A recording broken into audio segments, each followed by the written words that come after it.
friends आज क्षुद्र video एक एभली शक्तिशाली तीव्र तंत्रोक्त सम्मोहन ऊर्जा संपन्न वृक्ष को शेयर करुच्ची जार कि सामान्य जड़ी को जदि विधि मत संग्रह करी कौन स्त्री हूँ अथवा झील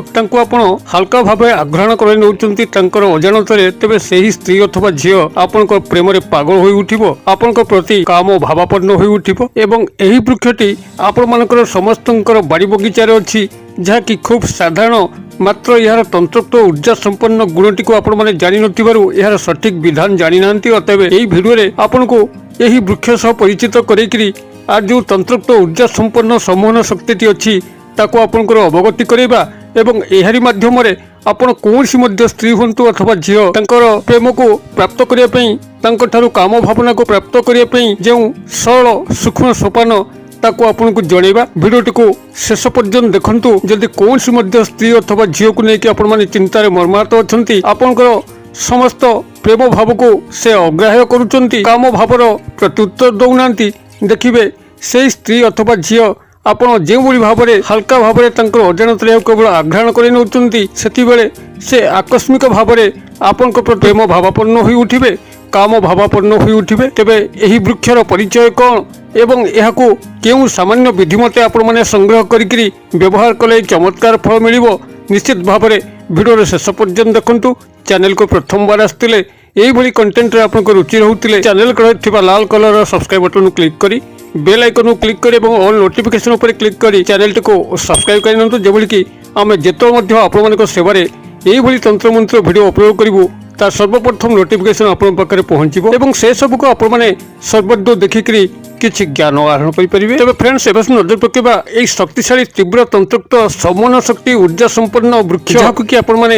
एही सामान्य विधि मते संग्रह करी जदि कोनसी स्त्री अथवा झियंकर नाक पाखरे आपण माने सामान्य आग्रहण करि नेले तबे से सही मुहूर्त ही आपनकर वश्यता स्वीकार करिवो आपनकर प्रति प्रेम भावापन्न होई उठिबो काम भावापन्न होई उठिबो ताको आपण जे भली गुप्त भाव में मन भितर निर्देश करिवे ताको से अक्षरे अक्षरे पालन करिवो यह बहु बार परीक्षित केवल आपण माने भिडियोर विधिटी को फॉलो करंतु केउ वृक्ष कथा आपण को एठारे उपस्थापन करा होची केउ साधारण वृक्ष जहाँकि समस्तंकर बाड़ी बगीचारे मिले या खोजिया आपन को दूर स्थान को गमन करिवार आवश्यक नहीं सामान्य अनुसंधान ही आपण माने याको प्राप्त करिवे एवं एही सामान्य विधि मते ही एही चमत्कार तंत्रोक्त सम्मोहन क्रियाटी को निभेई पारिबे जद्वारा कि आपण मानक जीवन में प्रेम प्रणय कामना को नहीं जदि कौनसी प्रकार असुविधा अछि आपण सेति पई दुखरे मर्माहत अछंती निश्चित भाव में ताहा समाधित होई पारिबो तेबे एही तंत्रोक्त वृक्षटी को आपण माने जेकोनसी शनिवार दिन ही संग्रह करिवे शनिवार दिन ब्राह्म मुहूर्त जेतेबेले आपनकर सूर्योदय घटू नहीं किंतु रात्रि पाउची एही भली जंक्शन बेलारे आपण माने स्नान शौच शुद्धपूत होइकरी एक लोटा जल दुई गोटी अगरबत्ती एहाकु नेइकरी आपण संपृक्त वृक्ष मूल को जिबे सेठारे वृक्ष मूल जलार्पण करी धूपबत्ती लगेकरी तार पूर्व भाग अर्थात जो भाग सूर्योदय हुए से भाग ही आपण माने वृक्षर चेरट को संग्रह करी गृह को आनिबे तेबे तार गोटे दिन आगुरु अर्थात शुक्रवार दिन संध्या समय आपण माने वृक्षटी को निमंत्रण करी आस्तिबा दरकार निमंत्रण पे समस्त विधि विधान यही वीडियो डिस्क्रिप्शन लिंक रे अछि आपण माने वीडियो टाइटल ऊपर क्लिक कले डिस्क्रिप्शन लिंक टी खोली जिवो आपण से लिंक ऊपर क्लिक करी संपृक्त वृक्ष निमंत्रण वीडियो ऊपर को जाइकरी आपण समस्त विधि विधान शिक्षा करि परिबे केउ भली भाबरे वृक्ष को निमंत्रण करा जाय कौन सी तंत्रोक्त कार्य व्यवहार पूर्व यही भाव में आप शुक्रवार दिन संध्या समय वृक्ष को निमंत्रण करी शनिवार दिन ब्राह्म मुहूर्त आपण मान तार चेरटी को पूर्वपटू संग्रह करेंगे एवं ताको गृह को आनिबे गृह आणिक गंगा जल धोईकरी आपणकर पूजा घरे यही चेरटी को जेकोसी समोहिनी सिद्ध मंत्र सहायता आपण माने याकू 108 बार उच्चारण करी जड़ीटी को सिद्ध करें जेकोसी सिद्ध मंत्र सहायता आपण माने याकू करि परिबे कोनसी निर्दिष्ट मंत्र आवश्यक नहीं एवं आम चैनल मध्ये अनेक गुड़िए सिद्ध मंत्र अछि जहाँकि बहुत सूक्ष्म संक्षिप्त सहज मन रखला भली आमर पूर्व भिडियो मानकरू आपनकर सुविधा अनुसार जेकोसी गोटे सम्मोहन महामंत्र जहाँकि आपण माने ताकू पारिबे एही सूक्ष्म 2-3 गोटी शब्द विशिष्ट जेकोसी सम्मोहन सिद्ध मंत्र सहायता